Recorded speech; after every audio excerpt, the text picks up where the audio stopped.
Okay. Oops. Hello, hello, guys. We are here with Rosemary Ellen Guiley.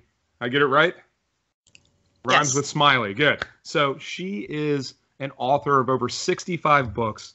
She is really one of the experts in paranormal psychology, paranormal investigating, anything doing with that end of the spectrum, the occult. She has literally written the books on all of that. So we wanted to stop and talk to her. She also owns Visionary Living Inc. and Visionary Living Publishing. So just an incredible person to be able to get on the call with and really talk to and find out a little bit more about that. She did a talk for Victory of Light called Effective Psychic Protection, something that all of us need. So just real quick, if you would, tell us a little bit about yourself.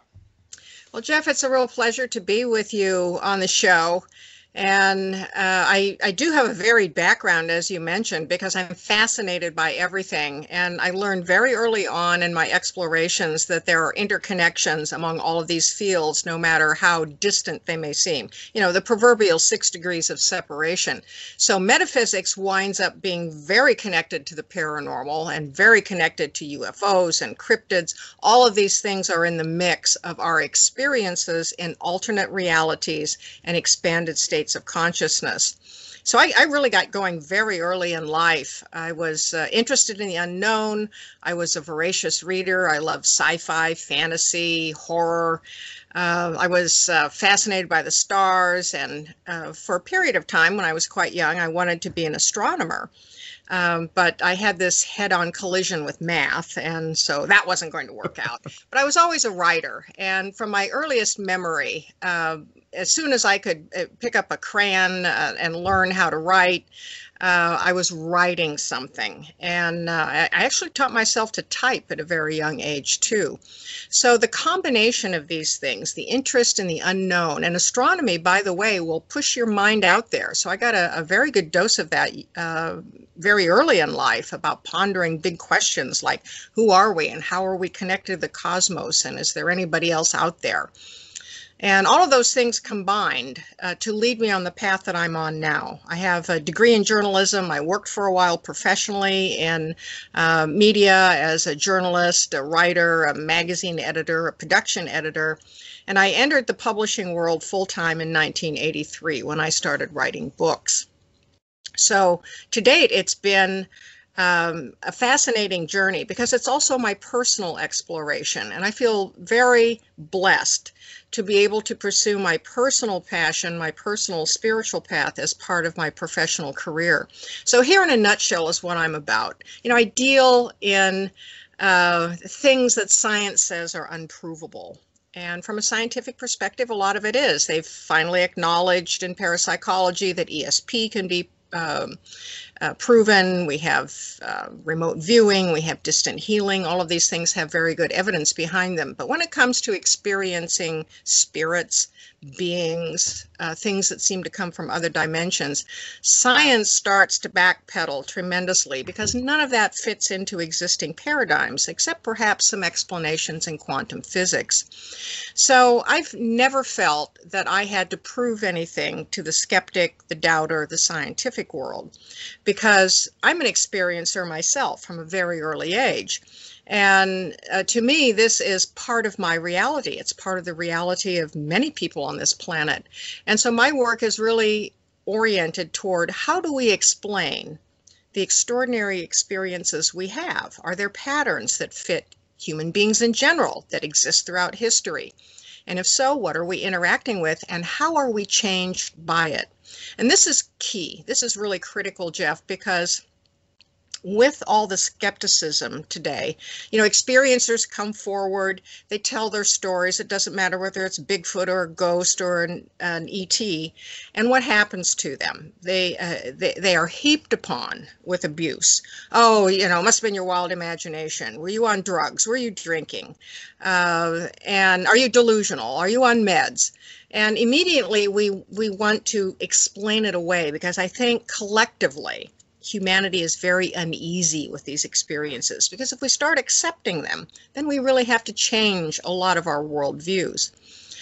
So it becomes very important for the experiencer to be able to integrate their experience. And if they get shut off, if they pull in because their friends, family, media, whatever, have derided them, then they don't integrate that experience. So my work is about how do we integrate these things, and providing what I would say a safe discussion zone for these. Over the years, I'm going to be quiet here in a minute, as you will discover, if you put a nickel in me, I just kind of keep going. But because I'm so impassioned by these topics, but over the years, I have received so much positive feedback from people who say, you really helped me with fill in the blank. You know, you made all of this sound so grounded, so acceptable. And I think that's very important. So that's basically where I'm at with my work. Yeah, I think it's incredible. I didn't mention this earlier, but I'm a long listener of Coast to Coast AM. I've heard you on there a bunch of times, so it is my absolute pleasure to actually be able to talk to you, because I've heard you so many times on there with George, and just an incredible show talking about just everything that is out there, and all these different ideas and theories that are out there in our world around us. And I think it's amazing that whether it is issues with Bigfoot, UFOs, or whatever the issue is, everybody needs validation. They need some place to feel at home. So whether it's, you want to manifest $1 million next year, or or you've seen 3 UFOs this month, whatever the case is, we all need a group of people that we can get with, that we can talk to, and we can have that support that we need to get to that next place. And it's wonderful that you were able to provide that support, provide some ideas, some background, some research on all of this stuff, so people can have that. They can have those communities where they can say, hey, this is my experience. This is what I've found. These are other people that have experienced similar things. How can we get together and really validate one another and hold each other close? Because we all need that kind of support system. So we do, and I'd just like to interject one more comment to that effect, that thank goodness we have the media outlets that we have today, including shows like yours, the internet, social media, because it's broadened the pipeline, and no longer are we dependent upon narrow media outlets for these cases to be reported and discussed. And that has provided a lot of arenas for people to bring their experiences out into the open. So that's a very positive thing. Yeah, it is. We have so much freedom now in the way that we can express ourselves. Of course, some people take that way too far, but that happens. There's nothing you can do about that. But we have that freedom to be able to express those things, to have a forum, to be able to talk about them, to discuss them, and not just in speech, but also in video, and with YouTube, you can literally post anything on there for people to see and people to view. We really live in an incredible time where we can have anything that we want, we can do anything that we want, and we can be successful at it. It is incredible. Never in history before now could you go and live your passions and your desires and make money from it and continue to survive. It is an incredible time that we live in. I'm glad that I'm here and that I'm able to do that, and that I'm able to live my own passions and really do that. So one of the things that we were talking about before is this whole idea of psychic protection, right? So, we've all heard the thing, just get those people out of your life, right? You have these psychic vampires and these people that their energy is causing issues for you, and just stay away from them. But the problem is you can't do that, right? So we're at work, we're at wherever we're at, there are all kinds of people around us, and their energy is constantly affecting us. So we have to have more than just that. It can't just be like, get away from all these people, because we have to be around them. We have to be out in public. We have to deal with these people, whether we like it or not. There are a certain amount of those people that we can take out of our lives. If we have toxic people, we can make sure that we don't have as many interactions with them. But the rest of the world we have to deal with. So how do we deal with those type of issues? This is such an important arena for people. We're exposed to so many sources of energy today, online as well as out in public and in the family. And I did give a workshop on this at the Victory of Light this past November. I've dealt with psychic protection for a long time because early in my paranormal career, I started dealing with a lot of negative cases. These would be cases where people had attachments or something negative had come into their home or pre-existed on the land that their house was built on, and they didn't encounter it until they moved in. People have problematic relationships with toxic people. And so earlier this year, and I just want to show the cover briefly, I did come out with this. Let me see if I can get it on camera. There we go. Guide to Psychic Protection. I came out with this in April. And it's a summary of the things that I've learned, experienced, and put to the test myself in how to ward off unwanted influences and energies, regardless of the source. Now, you mentioned toxic people, and when you think of psychic protection, a lot of people automatically think, oh, it's ghosts, it's demons, it's entities that we're dealing with. But over the years, most of the people who've come to my workshops have been dealing with toxic people. That's their number one concern. And they feel drained by these entities. They feel, or entities, some of these people act like entities. They feel drained. Their energy is sapped. Their thoughts are negative. They're depressed. They might even have runs of bad luck and a whole host of things that go with a syndrome that happens when we're under baleful influences. So in Guide to Psychic Protection, I talk about what the characteristics are of psychic attack, whether it's intentional or not. Yes, a psychic attack can be deliberately directed against an individual by either a person or an entity. But a lot of times we're affected by just random psychic attack, bad energy bouncing around in the environment, some unhappy person in a position of authority at work that casts a pall over everything that they manage. And those are the kinds of things that we're dealing with. I go into what the characteristics are, how we're likely to be affected, and how do we deal with this? How do we deflect it? How do we remedy it if we're already feeling the effects of it? I cover topical things. People often think that, well, if you say this prayer, if you wear a certain amulet, if you put crystals around in your house or burn incense, you know, that's going to do the job for you. Well, the topical things all are very important. They have their roles. They have energetic properties to them. But the key really is getting your own buffer zone built up, your aura. We all have an envelope of energy around us that comes from the universal life force, from the source of all being, and it literally powers life itself. It powers our well-being, our physical health, mental, emotional, spiritual health. And when those boundaries are breached by psychic attack, then that's how we start getting affected. We may get affected first in our thoughts, in our dreams. There is such a thing as dream invasion. We start having bad dreams. We have negative thoughts, depressed thoughts, maybe even feel like there's a foreign voice in our head that's come in to tell us things like you're worthless. Why don't you go kill yourself? Those are extreme examples. But depression can set in. We might start having minor health issues, sort of chronic things that don't really go away very well. And in the most extreme cases, we can have serious health issues. And of course, one of the end results of a real serious case is a full-blown possession. But that's a very small minority of the cases of psychic attack that people experience. A typical example would be in the workplace.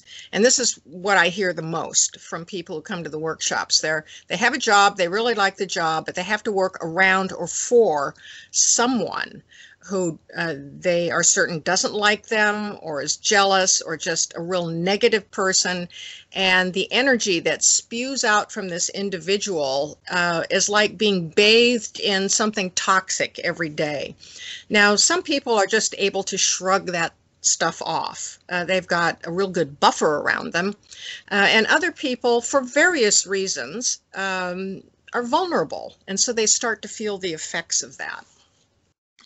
Yeah, I think with that, you know, I've met lots of people, and I'm usually pretty good at kind of buffering that away and not allowing that to become part of me. But there are times where it doesn't matter who you are, it will wear you down after time. And being around it, being in that environment, being around those people, that it just starts to wear at your defenses. And, you know, there are always times when we're more vulnerable than others, you know, states of mind that we're in. One of the things that I do a lot is I work on changing my state. So yes, something may come in that, you know, is difficult for me to deal with. And then immediately taking that step to change my state and to get into a happy state or a beautiful state, so that I'm in that place where I can have the best of what I need, and I can kind of shield out those other things. My dad taught me when I was a kid. It was one of the things that he always said is, if you can't change it, then don't worry about it. And I learned that throughout my life that, you know what, there are lots of things that I can't change. The only thing that I can affect is me, right? I can affect how I deal with things, how I respond to issues that are going on around me, but I can't change anybody else. I can't change their thoughts, their feelings, their emotions. That's on them. So if I can just let go of those things and I can just focus on myself and the changes that I need to make the world around me better, then I don't have to carry on all that worry and all that stress and all that challenge, because it doesn't matter. It doesn't affect me. So I've spent a lot of time doing that, but it's difficult when we have people around us that are just constantly beating on us. I've got a good friend of mine. He's a great guy. I love him to death, but he is one of those people that walks around with a black cloud over his head all the time. And he's just like, oh my God, this is so terrible. This is going on. And I'm like, dude, if you keep talking about that, of course that's what you're going to get. Like, if you're constantly focused on the negative and you're constantly living in that negative energy, how would you expect to get anything else? Because even the good things that come in, you don't see, because you're constantly focused on the bad things that are coming. So, you know, we have a choice to decide on what we're going to focus on and who we're going to be. Are we going to be people that are focusing on all the negative things that are happening? Or are we going to be focused on all the positive things that are happening? And that one idea will change the direction of somebody's life when they can really grasp that idea and start focusing on those things, because there's just so much all the time. I have a journal that I write in every day, every morning. And one of the things at the bottom, it talks about things to be grateful for. And I'm always and it's almost the same every day, but I'm always grateful for small things in my life. I'm grateful for the interactions that I have. I'm grateful for my own health, my life, being able to connect with people, being able to talk to people. Those are all gifts that we get, because I know plenty of people that can't talk. They can't get up out of their house. They can't do these certain things. So I choose to focus on those things that are important, and not focus on the things that are negative or challenging. So the question is, how do we build up that barrier even bigger to really knock out all that stuff? Oh, there are a lot of things we can do, and I will give people some quick tips, like if you're in the presence of someone negative and you kind of want to deflect the energy so that it goes around you. But also, and I've advocated this for years, Jeff, that just what you said at the end there, having a daily practice of elevating your consciousness, whether it's writing in a journal, spending some time in meditation or contemplation, does wonders for the energy field. And I've always advocated daily meditation. And the first thing I hear from people is, oh, I can't sit still. I can't quiet my mind. Well, you don't need to be a yogi to meditate. Meditation can simply be quieting yourself for a while and focusing on something happy or pleasant, or something you'd like to accomplish during the day. We live in a sea of energy, and energy is composed of frequencies. And the higher our frequency, the more we pull our energy up into love, light, happiness, universal joy, which is a quality, the less likely we are in general to be affected by negativity. And yes, like you said, toxic people don't have to be hostile. They can just be sad sacks that are constantly in a dour state because of everything wrong around them and in their lives. And that can pull people down as well. So I've always advocated even just a few minutes of meditation. And here's what it does. Imagine that you have like a shaft of light going through your body. And that's what happens when you meditate, is this shaft of light magnifies through the body. And it literally, you can say figuratively that it literally comes down from the source of all being, and it comes down through the head or the crown chakra, and it filters through the body, and it flows out through the soles of the feet. So you're grounded. You're grounded to the earth. You're centered, which means you're more calm. And then you also open yourself up to the incredible protective and inspiring energy of the heavens, however you want to call it, the Godhead, the angel realm, whatever you feel spiritually connected to. This is the most important thing you can do. And if you did nothing else but that, you would be well protected. So that really pays off, and just a few minutes a day. And I love that journaling, and taking your journal for a few minutes at the start of every day, focusing on something that's positive. Here are the good things that are happening to me. Here are the great things and the happy things that I hope to accomplish today. And that will set the course of the day and be a very good buffer. Now, let's say, oh, go ahead. So just to interject there, one of the things in the journal that I have, the very first thing that you write down is what was great about the day before, right? So thinking about going back and really writing down after that day is done, what were the highlights of that day? And I think it's really easy to get into that habit of writing down all the negative things that have happened the day before rather than all the positive things. And it really forces me in the morning to really look at that and to pick out the things, even if I've had a shit day and it's been really difficult and I'm like, oh my God, nothing could have went worse. Taking time to pick out those small things that were good about the day really forces me to focus on all of the positive things that are going on in my life rather than all the negative things that are going on around me. So, like even, just thinking about, okay, yesterday I got to wake up next to my fiance. I don't get to do that every day. So for me, that's a huge thing. To be able to spend quality time with her and to spend that time together is a huge blessing in my life. And if I can focus on those small things, then they amount to the great things that happen in my life. So yeah, just taking that time to look at all those things. Well, now here's a key about focusing on the day before. And this is bearing out in quantum physics now, that time is malleable and events are malleable. And we have, according to quantum physics now, at least some ability to literally change the past. Now, you have to get past the Twilight Zone stories about the guy who tries to prevent Abraham Lincoln from being assassinated and JFK from being assassinated, all of these things, the crucifixion, whatever. But we have within our sphere an ability to alter our perceptions of the past, which makes the present and the future better. And so by focusing on the positive the day before, you are automatically putting yourself in a higher flow of energy for a better today and a better tomorrow. And people have used this as a very successful therapeutic technique for even going back into their childhood and revisiting traumas and negative behavior patterns that got started, and doing some healing there. And this is borne out in past life therapy as well, that in turn has a positive effect on the future. And I had a brief conversation with Dean Radin at a parapsychology conference some years ago about this, about retrocausality, as it's called in the field, about can we really change the past? And he said, well, we're not going to change big things. We're not going to erase events that happen, so to speak, but we can change our circumstances in terms of how we cope and how we view it and how we react to it that then sets us up better.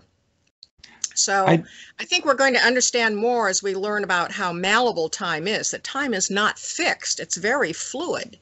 And this is where an exercise such as you've described with the journaling becomes crucially important. I did. I was at a Tony Robbins event about 4 years ago. I was just at one in Chicago a couple months ago, but the first one that I went to, we did an exercise there where we all closed our eyes and we took time to really kind of look at our life in snapshots, like little videos. And he told us to take those videos that we felt that were negative and that were, you know, those difficult moments of our lives, and to take those out of the reel and to look at it and see what it looks like without those images in there, without those things, and to really get rid of all those things, to just throw them away altogether and to change the way that we view ourselves. And I think that that's the key thing there, is when we go back, we have opportunities as we get older, and we can look back on these issues that have happened in our lives, and then we can change the meaning that we give it, because ultimately everything is about the meaning that we give it. Anything that happens to us, it's all about the meaning and the energy that we put into those things. So if we put that negative energy into it and believe that that is the worst possible thing that could happen, whether it's, you know, you were raped when you were younger, or you were beaten when you were younger, or whatever it is, whatever those issues are, you can go back and change the meaning that that has on your life today. You don't need to live in that same wound all over again for eternity. You can change the meaning on that. So I know in my own life, I've struggled with lots of crazy things in my past. And I've gotten to the place now where I've looked back and I realize that all of those things make me who I am today.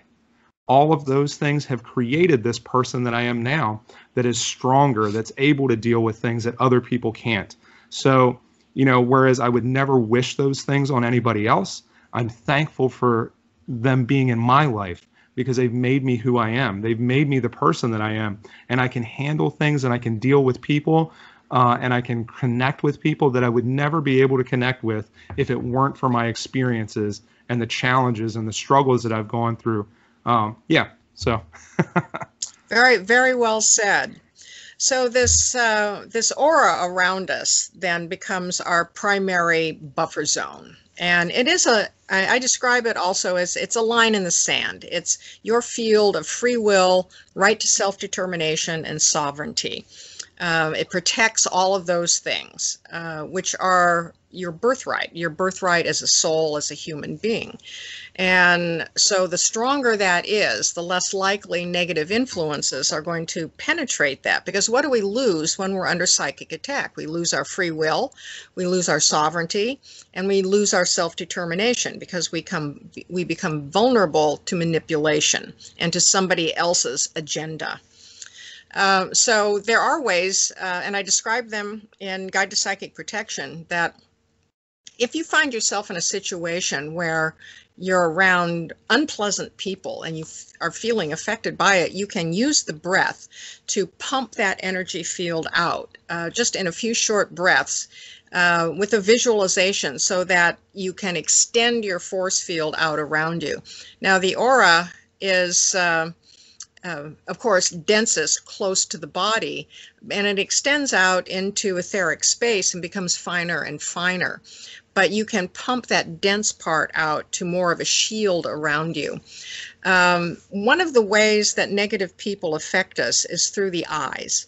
And this is especially the case with aggressive, hostile people. They want to bore into you with their gaze.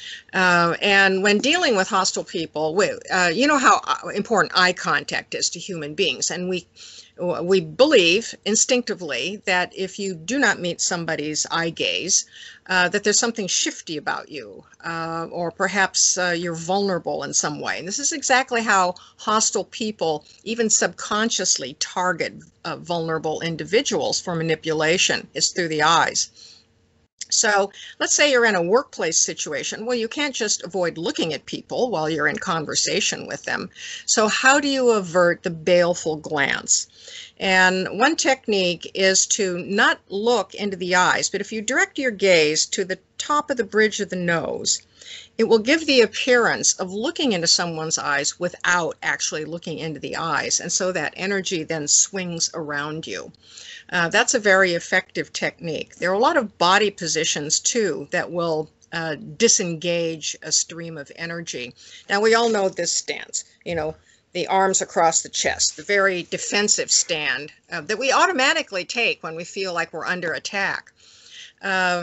Instead of that, there are other ways to look less defensive by lacing the fingers or putting one hand over the other, lacing the fingers and placing them over your stomach where your solar plexus is, down in the abdomen, just like you're sitting there.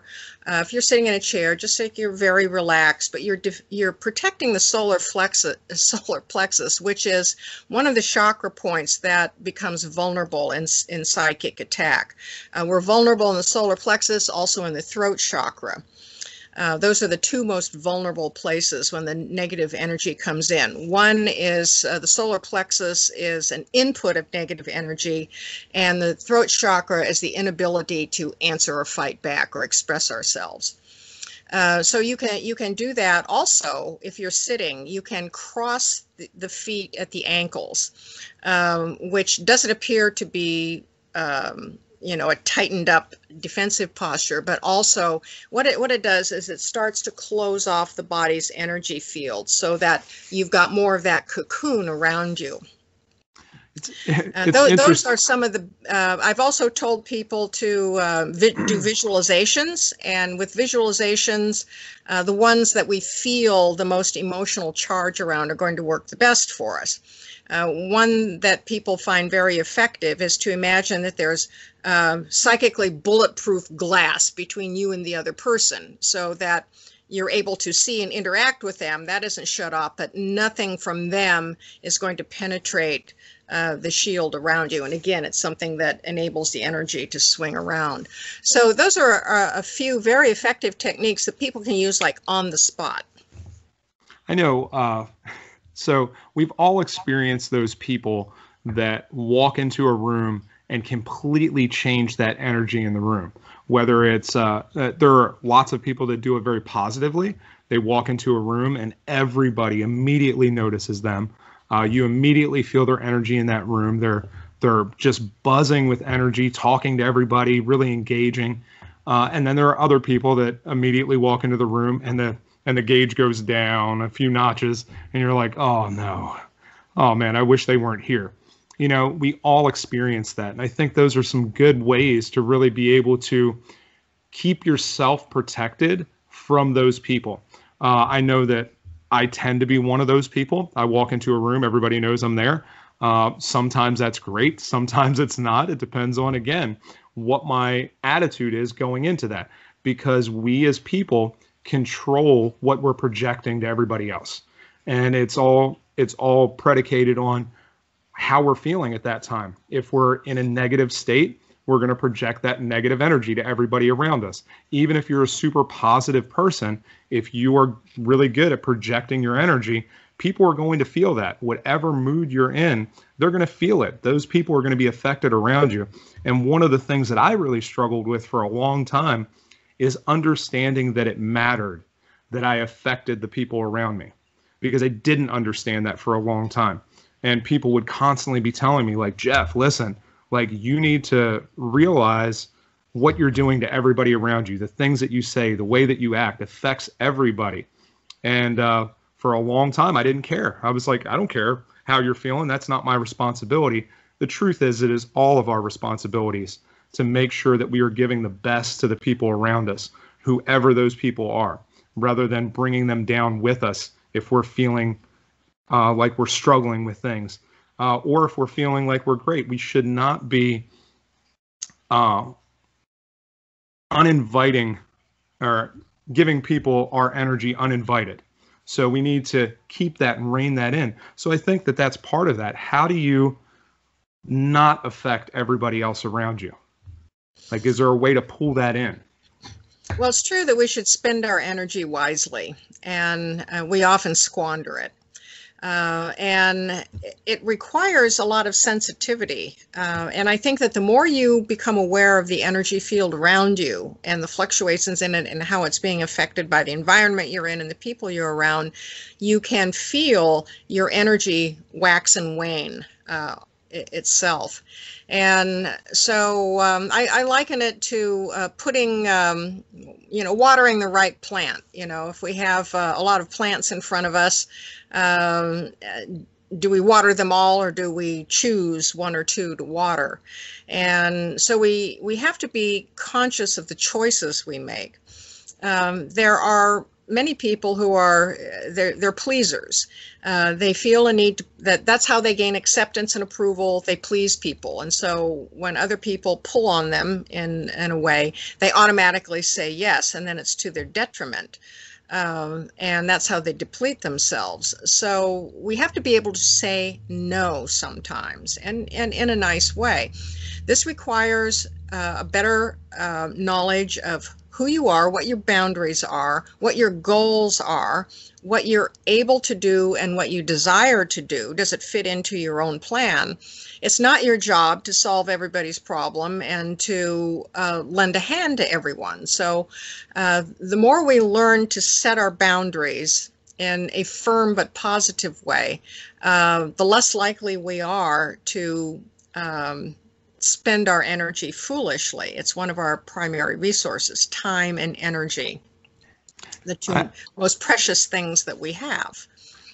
So often we go and we spend that unwisely with people that just continue to suck it away from us. I know my fiance is much better at this than I am. She is much better at very clear boundaries, and I have always struggled with that. It has been something that we've taken a lot of time to work on now, because I've noticed in past relationships and things, I let people hang on, right?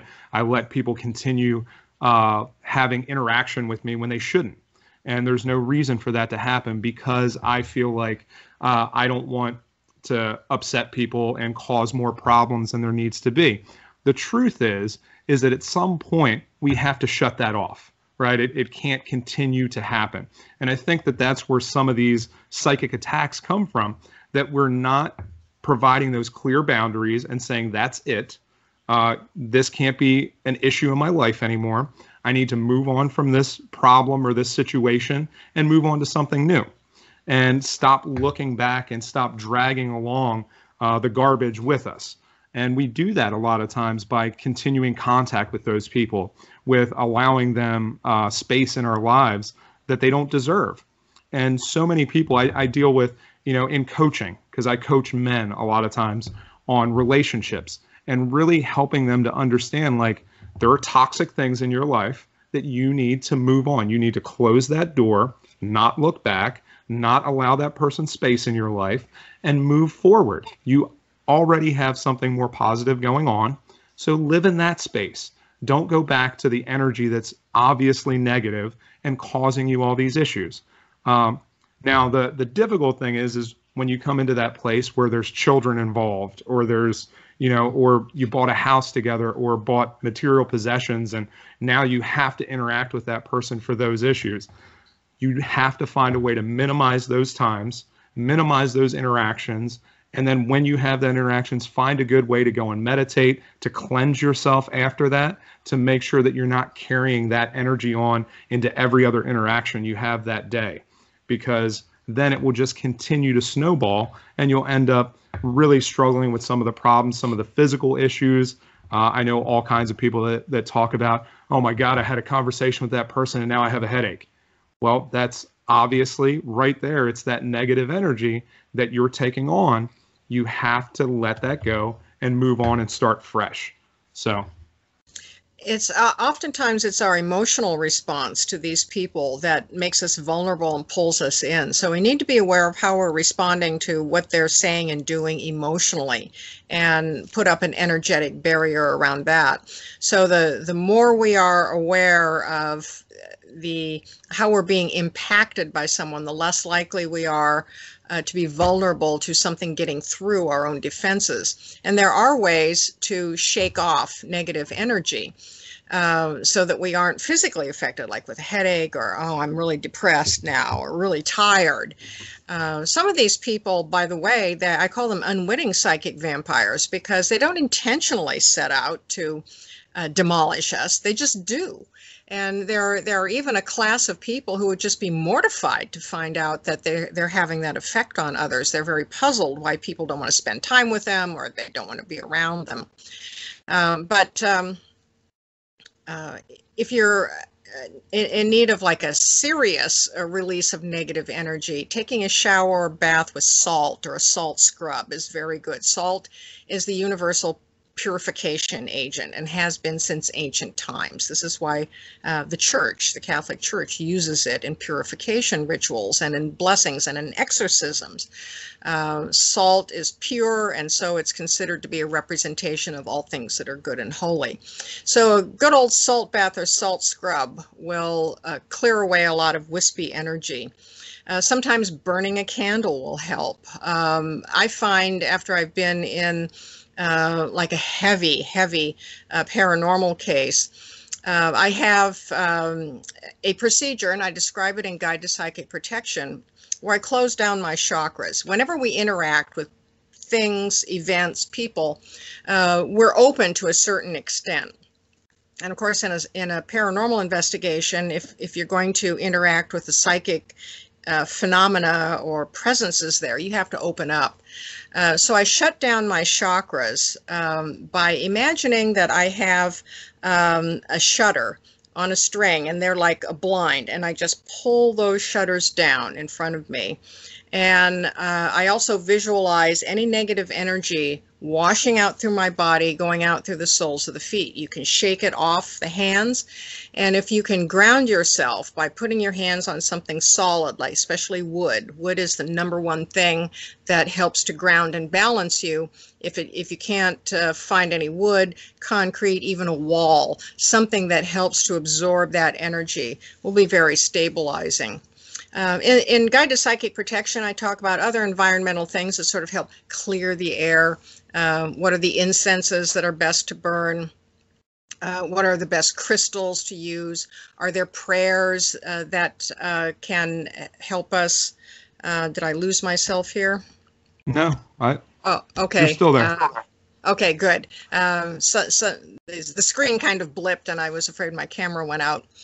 And with prayers, people say, well, what prayer should I say, for protection? Well, you say the prayer that means the most to you. And if this prayer that other people say, oh, you got to say this prayer, it's really, really the heavy duty one. If you don't feel it emotionally, spiritually within you, it's going to be like reciting something that's dry as dust to you. So you say the prayer, could be a childhood charm, now I lay me down to sleep before you go to bed, that sort of thing. Whatever you feel activates you emotionally will energize that spiritual connection. So things like the crystals, the candles, the incense, invoking higher presences like angels into the environment, they're all very good topical remedies. But like any topical remedy, they'll only have a certain and limited effectiveness if you don't address the primary thing, which is right here. It's the body, the etheric body, the emotional body, mental, spiritual bodies. Those are the big primary ones that get affected by negativity. If you don't address this envelope around you, then you are likely to have repeated problems. Yeah. And some people have naturally thin boundaries. I've known people that are like thick as bricks, and they don't seem to have to do much to be that way, and everything just bounces off them. And then other people are a lot more fragile, and they seem to have thinner boundaries. Everybody can do something to buffer up their protection. Yeah, that's incredible. Just to be able to, one of the things that we talk about all the time is how emotions play an effect in everything in life, right? If we can get emotions behind what we really want, that is when creation happens, right? When we can create things and manifest things, because it's all about our mind and our emotions. And those emotions drive the mind and how you can make things happen if you take that action. So, if we have something that's going on in our life that's really depressing, right? We're struggling with depression. It's really all about those emotions. And if you can change those emotions, you change the physical outbringing of any of that. So any of the difficulty with depression, if you can really change your emotions around those issues, you'll find that you are no longer depressed, because it is all about that. You're internalizing everything anyway and really struggling with that. And if you can change what you're internalizing, then everything changes from then on. So, I mean, it's really great that this really affects a lot of who we are and what we're doing, and to be able to protect ourselves from some of those things. I think a lot of people don't understand the magnitude that energy plays in our life, that everything is energy, everything is frequency. So if we can just wrap our heads around that and start bringing better awareness, we'll automatically start living better lives and start being more grounded. One of the things, and we're going to wrap up here in a second, but one of the things that we had talked about in a previous interview is about how grounding it is to go outside, to take your shoes off and really do some good earthing, right?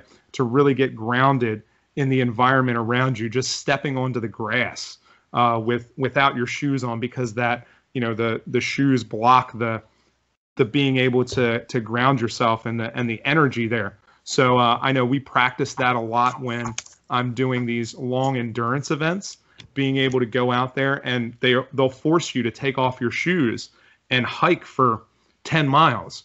And at the time you're like, oh my God, this is the most horrible thing I've ever done. This is so difficult, because we're not used to that. But what you find out is through that process, you automatically get calmer. You feel more grounded. All of a sudden your emotions change, not because of the work that you're doing, but because of the fact that you're now grounding yourself to the earth, and you're really you're balancing your energies that way. And it's really incredible. I never thought of that until I went out and did it. So it's so true, Jeff. And, we live in suburban and in urban environments where we don't think of those things, but the divine presence animates everything in nature. And when we can touch the earth, when we can handle the earth, or stand up against a tree, tree hugging has such a bad rap with the skeptics, but there really is something to putting your body in contact with trees, very grounding. And we then come into contact with this incredible force of power from the world of nature, which acts in concert with the power that comes from the spirit realms. Yeah. So thank you so much for the incredible information and just being able to figure that out and really put it in action in our own lives. So the last question I have is, how do we find you? How do we get some of your books? My personal website is visionaryliving.com, and I have a free newsletter people can sign up for. Lots of articles on the site as well, my event calendar and my blog. And I'm a publisher, and my publishing website is visionarylivingpublishing.com. I have over 30 books out now in metaphysics and the paranormal. The best place to get my books, go to Amazon. They're available in print and ebook. I have other ebook sites. They're available in selected retailers as well. Awesome. Well, thank you so much for getting on here and talking with us. And we look forward to talking to you again soon. You have a wealth of information, and I would love to take some more time and talk to you about other things. Well, let's do it, Jeff. It's been a great show. Awesome. Well, thank you.